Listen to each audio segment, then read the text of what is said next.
Assalamualaikum warahmatullahi wabarakatuh. Shalom, Salve, Om Swastiastu, Namo Buddhaya, salam kebajikan, salam sejahtera untuk kita semua. Perkenalkan, nama saya Feptian Cindra Devi Nugroho SKAP Nurse MSN. Saya adalah dosen lektor pada program studi Diploma 3 Keperawatan, jurusan Keperawatan Poltekkes Kemenkes Jepang, dengan bidang kepakaran di bidang ilmu keperawatan khususnya keperawatan medikal bedah. Video ini saya susun sebagai bagian dari pernyataan diri dosen untuk unjuk kerja Tridharma Perguruan Tinggi bidang pengajaran.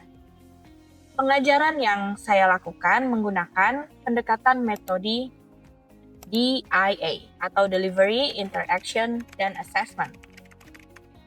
Pendekatan tersebut juga saya masukkan ke dalam salah satu mata kuliah yang saya ampu, yaitu keperawatan medikal bedah, yang merupakan mata kuliah dengan bobot 3 SKS teori dengan kode mata kuliah WAT 52824 dan diberikan kepada mahasiswa semester 3 Prodi D3 Keperawatan.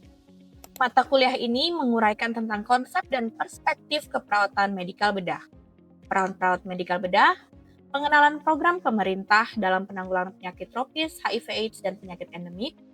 Selain itu, juga membahas tentang masalah kesehatan yang lazim terjadi pada usia dewasa, baik yang bersifat akut maupun kronik yang meliputi gangguan fungsi tubuh dengan berbagai penyebab patologis, di antaranya gangguan kebutuhan oksigen, gangguan kebutuhan cairan, gangguan kebutuhan nutrisi, kebutuhan eliminasi, kebutuhan aktivitas, kebutuhan istirahat tidur, gangguan kebutuhan keseimbangan suhu tubuh, gangguan kebutuhan rasa nyaman dan aman, dan konsep keperawatan perioperatif. Pada mata kuliah ini memiliki beberapa capaian, yaitu capaian yang pertama adalah CPL yang dibebankan pada mata kuliah KMB sendiri, yaitu CPL 2, 3, dan 4. Lulusan mampu melakukan asuhan keperawatan kepada individu, keluarga, dan kelompok dalam kondisi biasa dan dalam kondisi kegawat daruratan dengan memperhatikan aspek biopsikososio, kultural, dan spiritual yang menjamin keselamatan pasien sesuai standar profesi keperawatan. Lalu lulusan yang menerapkan konsep, prinsip, dan teknik komunikasi terapeutik dalam pelaksanaan asuhan keperawatan secara komprehensif sesuai dengan kode etik keperawatan. Lalu lulusan mampu melakukan pendidikan kesehatan dalam asuhan keperawatan kepada individu, keluarga, dan kelompok sesuai kode etik dan standar profesi keperawatan yang berlaku.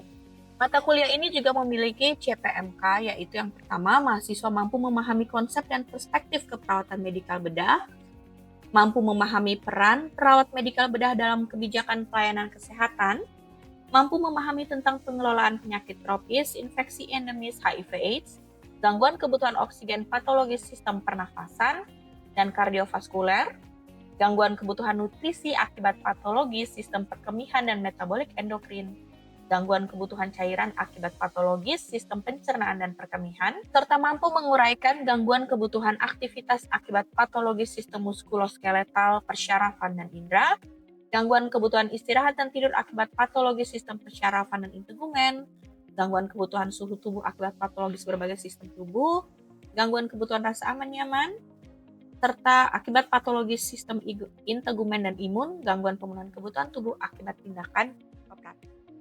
Selain itu, mata kuliah ini juga memiliki sub CPMK, yaitu ada sub CPMK 1, 2, 3, dan 4.1 dan 4.2. Pada sub CPMK yang pertama, mahasiswa mampu menjelaskan konsep perspektif keperawatan medikal bedah dan perawat medikal bedah dalam kebijakan pelayanan kesehatan, baik nasional maupun internasional. Lalu mahasiswa mampu menguraikan konsep asuhan keperawatan pada pasien dengan penyakit tropis, penyakit infeksi endemis, dan penyakit HIV/AIDS. Lalu sub CPMK yang ketiga, mahasiswa mampu menguraikan konsep asuhan keperawatan pasien dengan berbagai gangguan sistem tubuh, yaitu oksigen patologi sistem pernafasan, kardiovaskuler, kebutuhan cairan, kebutuhan nutrisi patologi sistem pencernaan dan metabolik endokrin, kebutuhan eliminasi patologi sistem pencernaan dan perkemihan, serta mahasiswa mampu menguraikan konsep asuhan keperawatan pada pasien dengan gangguan berbagai sistem tubuh, Dengan gangguan kebutuhan aktivitas, patologis sistem muskuloskeletal, persyarafan dan indera, kebutuhan nyaman dan aman, istirahat dan tidur, akibat patologis sistem persyarafan dan integumen, nyeri gangguan tidur atau insomnia, kebutuhan keseimbangan suhu tubuh akibat patologis berbagai sistem tubuh, hipotermia dan hipertermia, kebutuhan rasa aman dan nyaman patologis sistem integumen, sistem imun, luka bakar, dermatitis, reaksi obat dan alergi juga SLE. Dan yang terakhir adalah mahasiswa mampu menguraikan konsep asuhan keperawatan perioperatif. Mata kuliah KMB ini juga memiliki materi-materi pembelajaran yang dibagi menjadi 14 pertemuan. Yang pertama adalah konsep dan perspektif keperawatan medikal bedah, peran perawat medikal bedah dalam kebijakan pelayanan kesehatan nasional dan internasional, konsep ASKEP atau asuhan keperawatan pada pasien dengan penyakit tropis malaria DHF, tipoid filariasis, konsep asuhan keperawatan pada pasien dengan penyakit infeksi endemis seperti SARS, flu burung COVID-19. Lalu konsep asuhan keperawatan pada pasien dengan penyakit HIV/AIDS, konsep asuhan keperawatan pada pasien dengan gangguan oksigen patologis, sistem pernafasan dan kardiovaskuler seperti ISPA, COPD, kor pulmonel, efusi pleura, TBC, CAD, dekompensasi kordis, hipertensi, anemia, gangguan pembuluh darah perifer, dan DHF.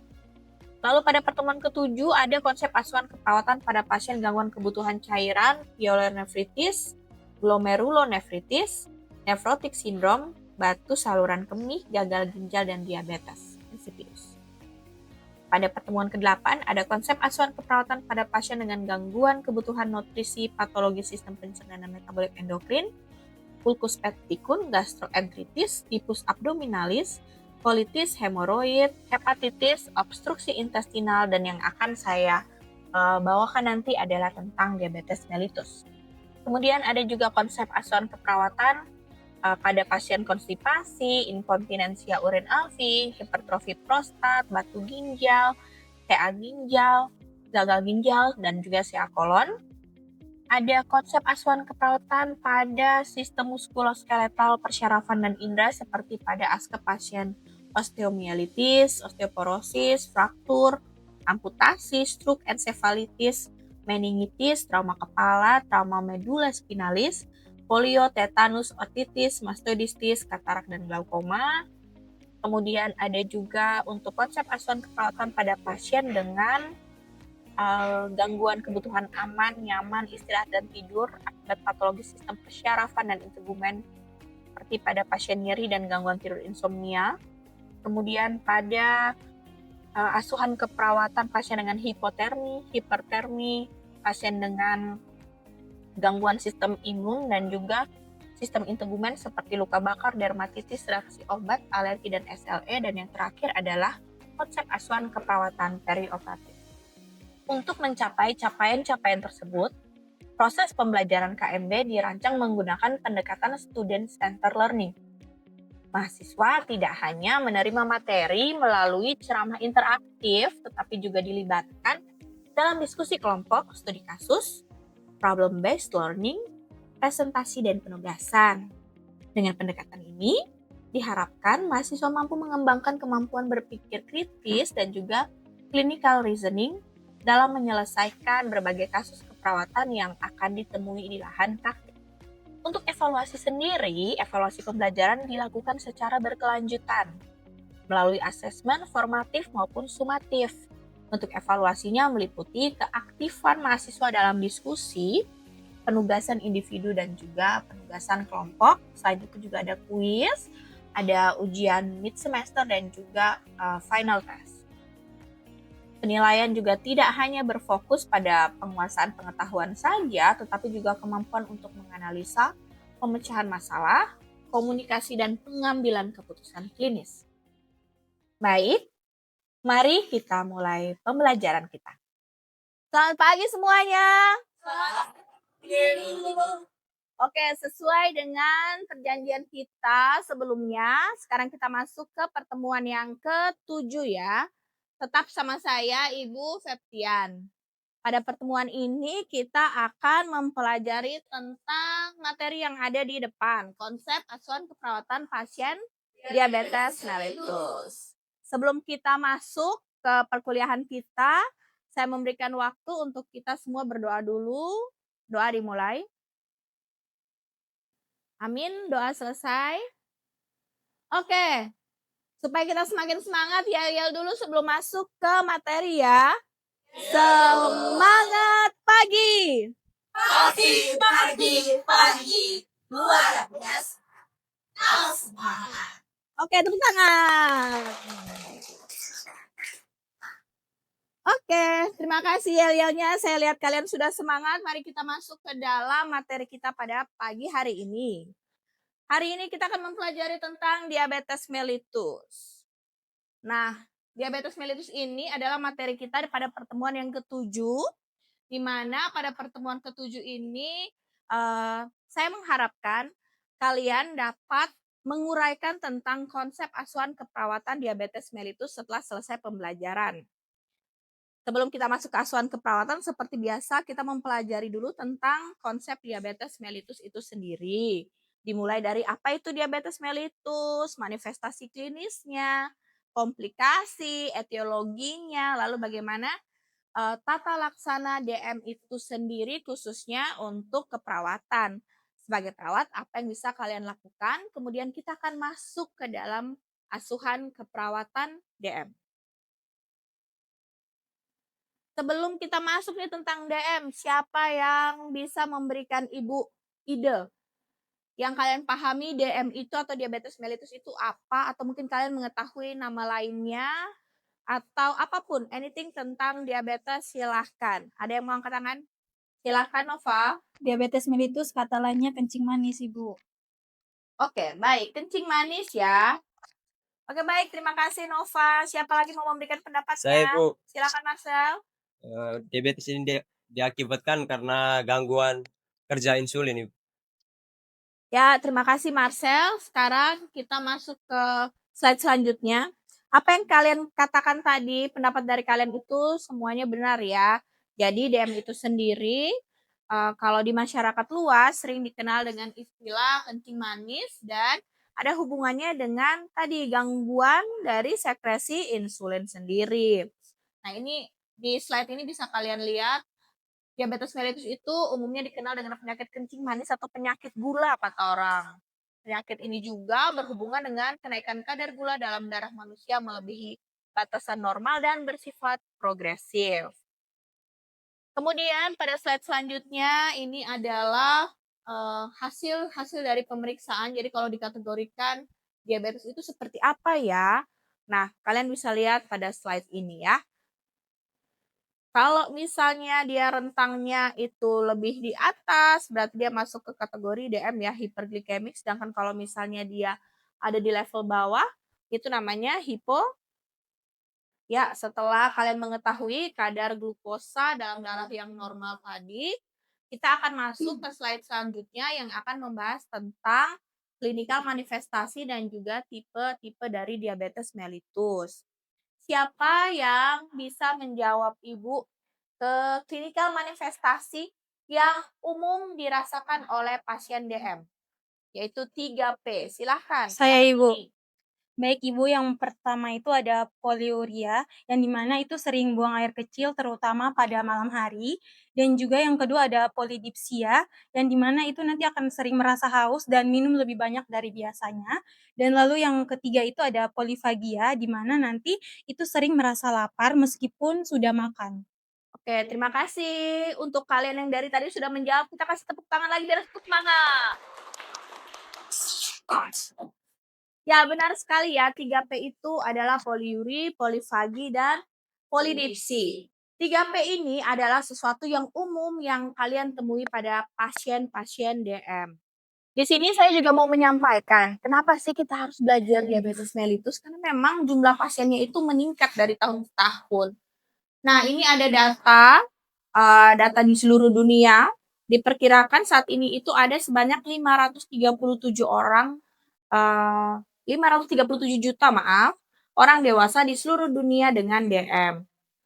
Lalu untuk di Southeast Asian itu sendiri, datanya itu menyebutkan bahwa sekitar 1 dari 11 orang dewasa di dunia itu hidup dengan diabetes.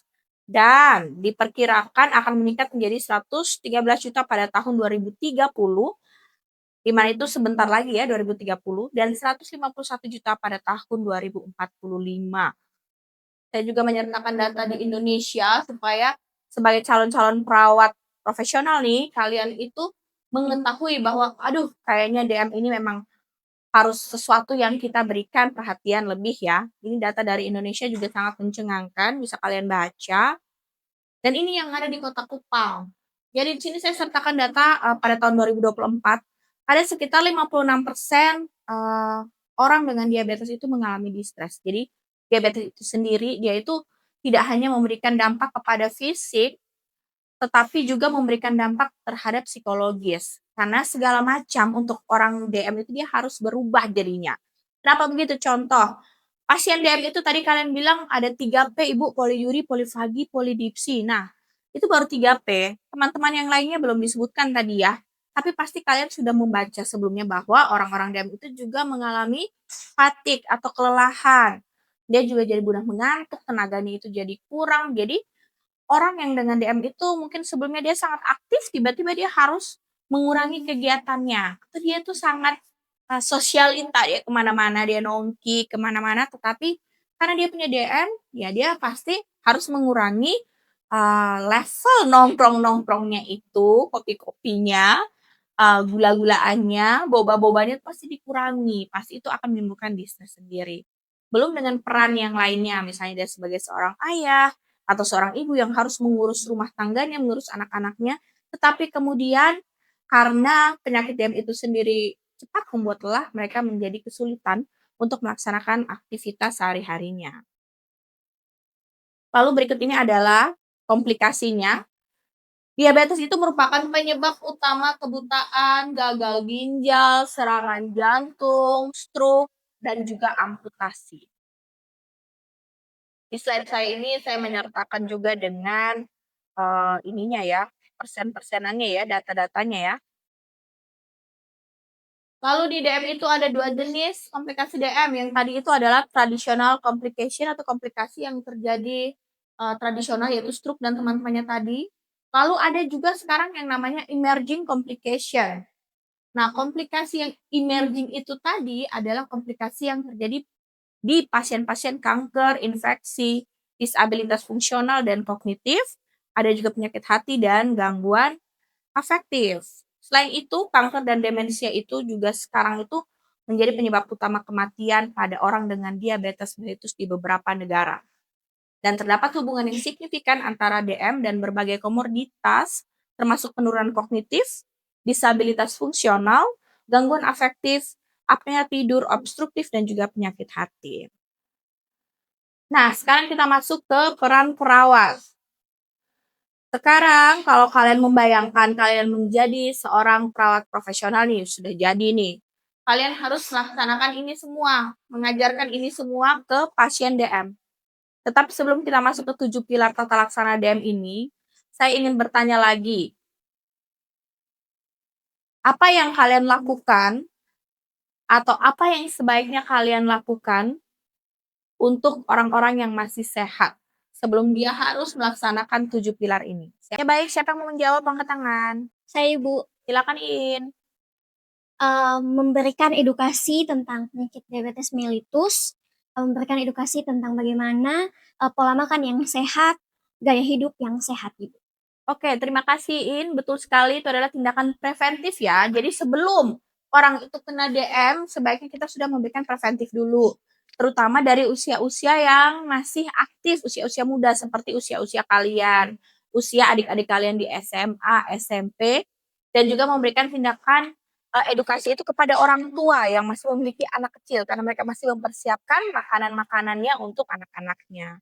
Nah, untuk pasien DM itu sendiri ini yang harus kalian lakukan, mengajarkan pola makan sehat, mengajarkan olahraga yang teratur, lalu melakukan pengukuran gula darah yang teratur, lalu sarankan untuk minum obat juga secara teratur, datang ke fasilitas kesehatan tentunya, lalu berikan pendidikan dan juga pengetahuan, pemantauan kesehatan komplikasi, dan juga yang paling penting adalah memberitahukan kepada pasien dan juga keluarganya atau orang terdekatnya untuk memberikan dukungan terhadap pasien itu sendiri. Sekarang kita masuk ke asuhan keperawatan. Saya akan memberikan studi kasusnya ada di layar ya. Kemudian kalian akan membagi diri kalian menjadi 4 kelompok.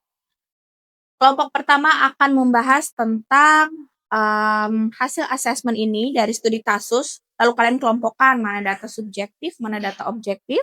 Kemudian kelompok selanjutnya akan menganalisa, kelompok selanjutnya, kelompok 3 akan membuat diagnosa, dan kelompok yang keempat akan membuat keluaran yang diharapkan dari diagnosa tersebut. Saya akan berikan kalian waktu sekitar 15 menit untuk kalian berdiskusi di dalam kelompok. Silakan mulai bergeser untuk ke kelompok masing-masing, saya persilahkan.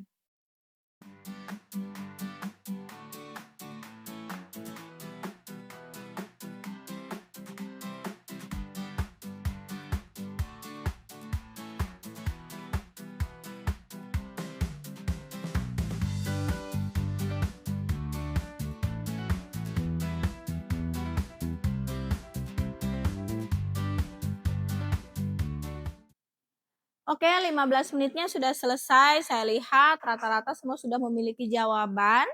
Kita tinggal menyatukan jawabannya dan sama-sama nanti kita lihat di slide ya.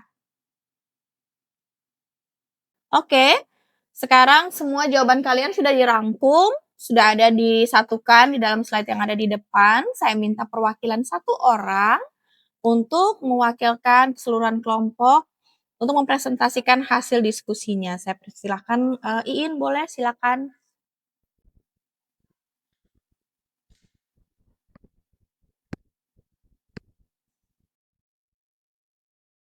Terima kasih atas kesempatan yang diberikan kepada saya. Berdasarkan dari studi kasus diambil dari teman-teman di setiap kelompok, klinikal manifestasi yang tampak pada studi kasus dan dikelompokkan dalam data objektif dan subjektif, kemudian dianalisa dan menemukan masalah keperawatan, yaitu gula darahnya itu 198, HbA1c 9,2, dan teman-teman bisa melihat di slide itu. Dari masalah keperawatan tersebut, yang utama diagnosanya adalah ketidakstabilan kadar glukosa darah. Sehingga luarannya itu kadar glukosa membaik dalam batasan normal. Kemudian salah satu intervensi yang dapat kita lakukan itu edukasi manajemen diabetes mellitus, seperti yang ada di slide. Sekian dari saya, terima kasih. Ya, terima kasih.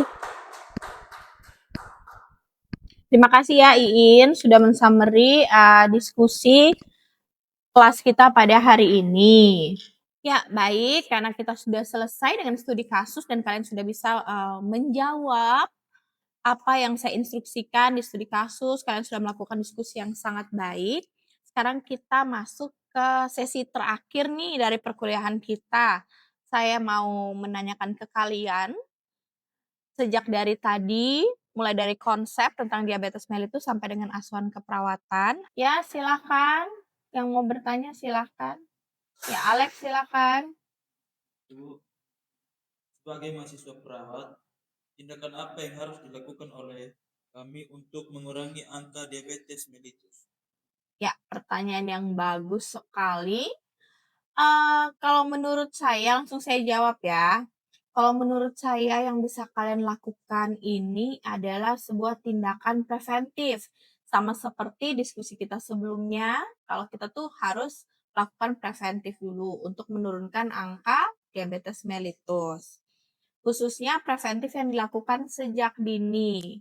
Sehingga bisa dimulai dari kecil, dari anak-anak masih kecil. Kita bisa turun ke posyandu misalnya. Kita akan melakukan pendidikan kesehatan di sana untuk ibu-ibu atau orang tua yang hadir yang menyiapkan makanan untuk anaknya, sehingga mereka bisa mengetahui nih, oh diet yang tepat itu untuk anak umur segini seperti ini. Begitu juga dengan penerapan pola sehat dan tentunya harus dimulai juga dengan diri kalian sendiri. Contohnya ada di diri kita semua yang ada di sini. Penerapan pola hidup sehat. Untuk itu, menyambung dari pertanyaannya Alex, ini juga tadi ada tugas yang Ibu mau sampaikan ke kalian. Silahkan untuk lebih memperkuat konsep diabetes mellitus dan asuhan keperawatan. Setelah pulang ini adalah tugas individu. Tadi kalian sudah berkelompok kan, kalian sudah sama-sama memahami. Pulang dan silahkan membuat satu materi edukasi, materi promosi kesehatan yang bisa kalian bawakan di lingkup anak-anak, di lingkup orang dewasa, di lingkup remaja, dan juga di lingkup lansia tentang pencegahan diabetes mellitus. Tugas tersebut akan dikumpulkan pada 2 minggu depan di pertemuan yang ke-9. Bisa semuanya? Ya, masih ada pertanyaan lagi? Oke, cukup ya. Kalau begitu, sebagai penutup kelas kita, saya meminta satu orang mungkin dari antara kalian yang bisa menyampaikan kesimpulan dari pertemuan kita pada hari ini. Silahkan, Dina. Oke, baik Bu. Jadi yang dapat saya simpulkan pada pertemuan kita pagi hari ini adalah DM merupakan penyakit metabolik endokrin. Dia bersifat progresif yang ditandai dengan kenaikannya glukosa di dalam darah, dan juga tanda gejala yang sering timbul pada umumnya adalah 3P.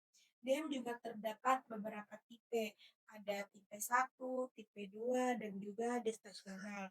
Tindakan preventif itu sebaiknya dilakukan sedini mungkin, dan juga terdapat 7 tata laksana DM yang dapat diberikan kepada pasien.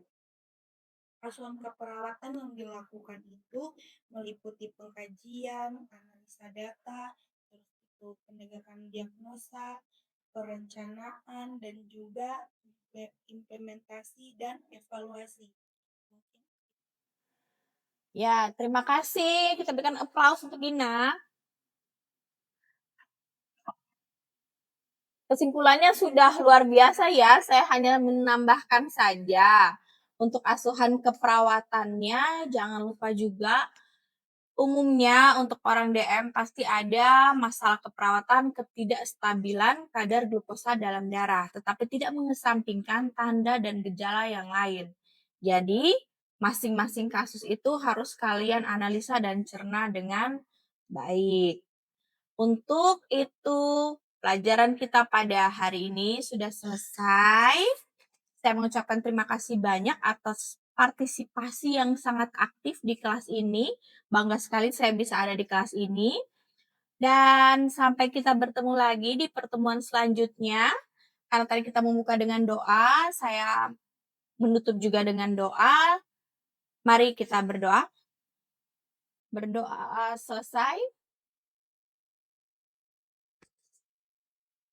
Baik. Terima kasih ya semuanya. Saya tutup dengan pantun penutup. Jangan lupa cakepnya. Pergi ke pasar membeli tomat. Pulangnya mampir membeli pepaya. Belajar hari ini dengan semangat, ilmu bermanfaat sepanjang masa.